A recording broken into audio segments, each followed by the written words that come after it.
હાલો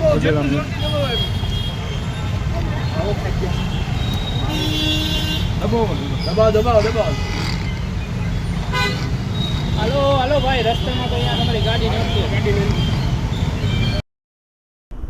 ગઈકાલે 15મી મેના રોજ રાત્રા 9:30 વાગ્યાના અરસામાં વિરાણી ચોકમાં એક મોટરસાઇકલ ચાલક ચક્કર આવતા પડી ગયેલ અને બેભાન થઈ ગયેલ.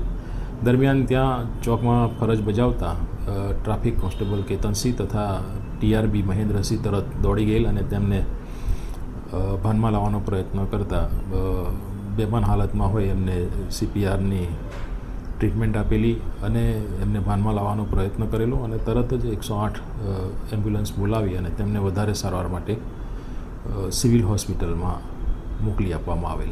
સર, કહેવત છે કે સંતાડેલા સરફ અને શીખેલું જ્ઞાન જેને અફડ નથી થતું, ત્યારે એ બાબતે એવું કહીશ કે આજથી લગભગ 1.5 વર્ષ પહેલાં અમારે તમામ પોલીસને CPRની ટ્રેનિંગ આપવાનું આયોજન કરેલું અને તમામને CPRની ટ્રેનિંગ આપેલી છે, જેથી કરીને ખાસ કરીને જ્યારે હાજર હોય તે દરમિયાન આજુબાજુમાં કોઈને આ રીતે અચાનક હુમલો આવે અને CPR આપવાની જરૂરિયાત ઊભી થાય તો એ આવી વ્યક્તિનો જીવ બચાવી શકે તે માટે તમામને ટ્રેનિંગ આપવામાં આવેલી હતી. સર, લોકોને શું સંદેશો આપશો?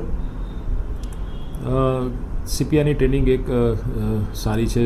જાણતા હોય તો આપ બીજા જેને હુમલો આવ્યો છે હૃદય રોગનો ને ઓન ધી સ્પોટ ક્યાંક એવું અઘટિત થયું છે તો આપ CPR આપીને એને બચાવી શકો.